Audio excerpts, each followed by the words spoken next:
Now then guys, welcome back to Range 23. My name's Bob and in today's video we're going to be taking a look at this. This is the Vortex Razor HD Gen 3 1:10 by 24 LPVO, a name that just really naturally rolls off the tongue, right? So let's get straight into it. So this Gen 3 has been out a little while now, but it's still Vortex's latest LPVO offering to their Razor kind of flagship line of optics. It replaces the Gen 2, which was a 1:6 with obviously a 1:10. That's 4 magnifications more. But does more magnification equals more better? Let's find out.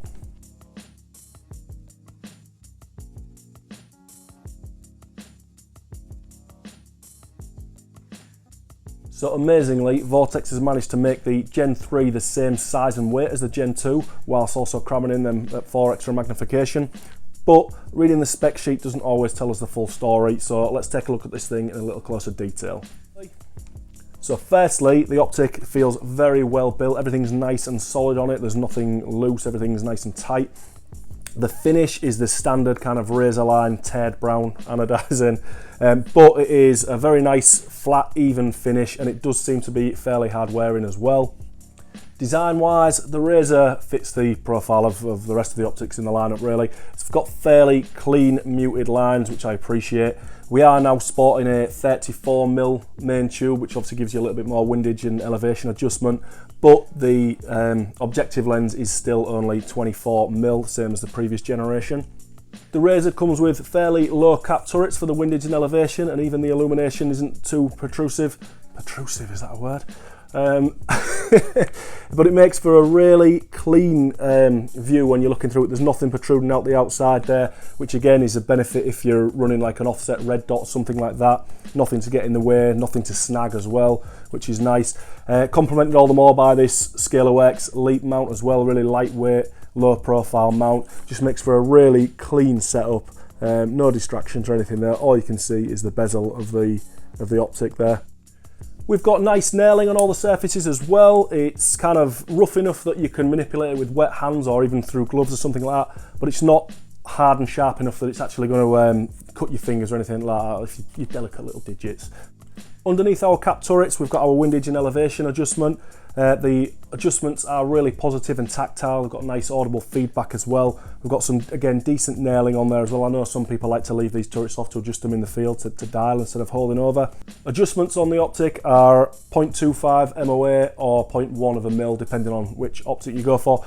So that allows you to dial in nice and precisely for those longer range shots as well, which is appreciated. Certainly on an optic with this magnification, I think we need to see that more precise adjustment on there. Moving around to our illumination turret, we have 11 brightness settings on this thing with off positions in between each one. The turret itself is lockable, meaning we just need to pull it out to unlock it, and then we can set our brightness where we want. Then we can either push it in to lock it again so it can't be moved, or you can leave it out. Really nice feature that. Something else which is cool is there's no hard stop to this, so you can wind it fully either way. You know, you don't have to wind to a stop and then go all the way back through the range, which is nice.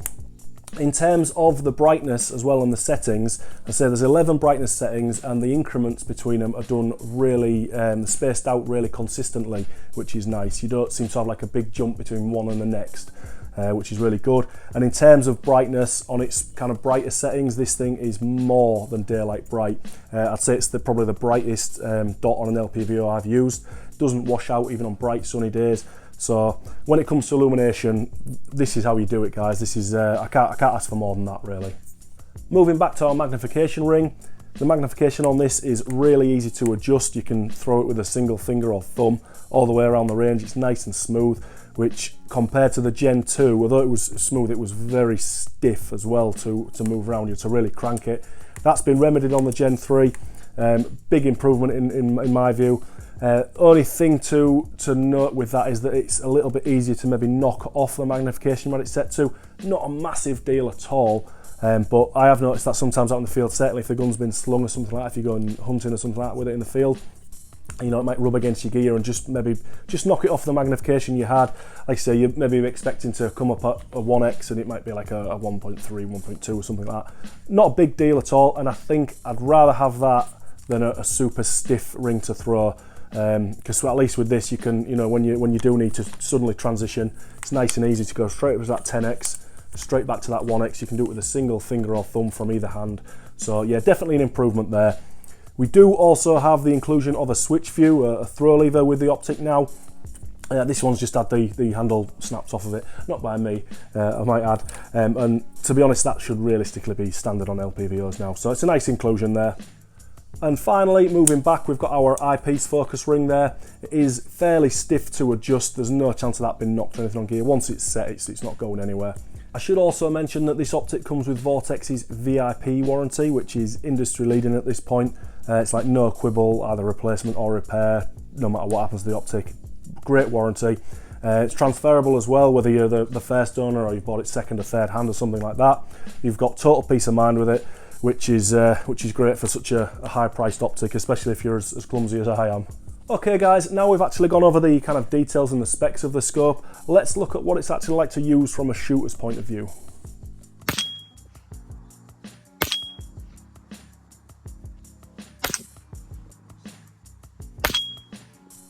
And the first thing you're going to notice is that HD glass. It's absolutely lovely, crystal clear, great colour representation. I've got no kind of hue or colour shift or anything with it that I've noticed. But you know, this is Vortex's flagship optic. It is an extremely high priced optic as well, so it's kind of expected that you're going to get really good glass quality. And that, to be fair, in an LPVO, that is the best all-round glass I've seen. Really, really good, no complaints there at all. The next thing would be the eye relief. This optic has very generous eye relief for an LPVO, slightly more than you find with a lot of cheaper ones as well. And it is really appreciated. The fact the first time I mounted this up, I mounted it just a little bit further back where I would normally mount an LPVO, and then just having to push it forward a bit, which is a good thing. It means you can get a much more natural head placement on the gun. You're not scrunching your head up to the charging handle or whatever type of gun you're running this on. You're not scrunching your head up to it, or you're not having the optic hanging over the back to get a good comfortable head position on there. And especially for shooting in more dynamic situations where you might be like round a barricade or something like that, or not quite get the best head position, you've got a little bit of leeway there with it, so it's definitely appreciated. So moving on from there, let's take a look at our reticle.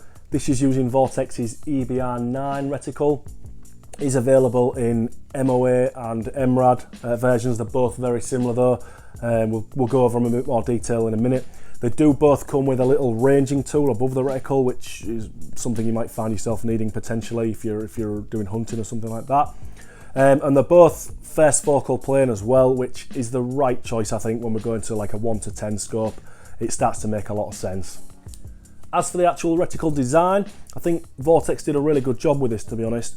At the low end, at the 1X, we see like an etched T-shaped reticle, which is pretty good for kind of bracketing targets as well as kind of getting a little bit more precise if needed.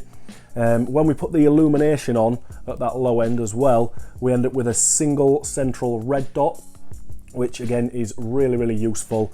It's a nice, clean, crisp image. It's easy to transition from targets. We haven't got a cluttered reticle or anything like that. It's exactly what we want to be seeing on that low end. As we start to dial up that magnification, we start to see our windage and elevation markers come visible, and also our holdover dots as well. They are kind of, whilst they are usable throughout the range, because it's a first focal plane optic, realistically they're only kind of visible and usable from, I would say, about the 6x upwards. But it's no issue at all. They're really well marked, nice and clean, and the etching's really good on this. Something else as well which is appreciated is the centre dot on this is only 0.2 mils, and the centre dot and the surrounding kind of donut are also like semi-transparent as well, so they don't fully obscure your target, which is a really, really nice feature, I think, as well. Another great feature with this optic is the field of view. Whether we're at 1x or 10x, the field of view on this thing is absolutely enormous. I think the only other LPVO that matches this is the EOTech Voodoo. Everything else is below it, and that's a really underrated feature, I think, certainly up at that top end, where you might have potentially several targets to engage. There's nothing worse than hitting a target and then having to search around to try and find the next one. With that bigger field of view, you have more chance to be able to see your next target in that reticle and just transition straight over to it. Likewise for hunting, it's another great feature to have as well.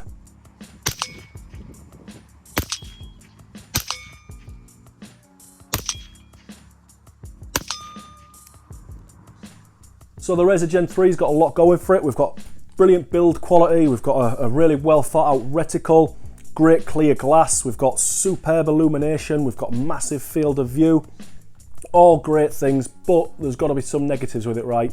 So let's take a look at a few of them. So the first negative is going to be just the sheer size and weight of this thing. You know, it is a big chunky boy, yeah. It's coming in at 21.5 ounces, I think it is, and just over 10 inches long without the sunshade. So it is a noticeable addition to your rifle. I know there's no such thing as a lightweight LPVO as such, but this is definitely one of the heavier ones out there. So it's certainly something to consider if you want to build a lightweight hunting rifle or even a competition gun or something like that. There is also that eye box up at the 10x, up at the top end magnification. It does become extremely tight. You know, it's a 1:10 with a 24mm objective lens. That leaves us with an exit pupil of about 2.4mm, so a very, very tight head placement there. You got to make sure your head position is absolutely cock on with that. It's not so much an issue with just this optic, I should say. It's any 1:10 by 24. It's going to have the same issue. You know, you can't beat physics. There's no magic solution to that equation to get rid of that problem apart from increasing the objective lens size. But it's just something to be aware of, really. Don't think you can knock it up like you can with a 1.6 and you might have a little bit of wiggle room. You have got to be absolutely cock on for it. But it's still more than usable. Like I say, just something to be aware of, really. Another slight issue would be down at the 1x, we do get a slight kind of fisheye effect when we're at close range, kind of inside of about 10 yards or so. You'll notice that the light towards the end of the edges of the image does start to bend out slightly. You do get that, they say, like a fisheye effect, basically. It's not a big deal. It doesn't hinder performance or anything like that. And to be honest, most of the time when you're shooting, certainly if you're transitioning and things like that and shooting fast, you won't even notice it's there. But when you look for it, it is there, and it's definitely worth mentioning. But those are all realistically fairly minor complaints for what is a truly fantastic LPVO all round. Certainly the best LPVO I've ever shot with. As an all-round package, you know, it's brilliant. You might find some that are maybe lighter weight or have a better reticle design for what you need, etc, etc. But I think as a complete package, the Razor is still the one to beat. It's still kind of king of the hill. So, you know, whether you're shooting up close or at range, it's more than capable. It seems really well designed, really well built. So yeah, if you're in the market for a higher end LPVO to do some work with, I'd definitely recommend checking out the Vortex Razor Gen 3, guys. You really can't go wrong with it.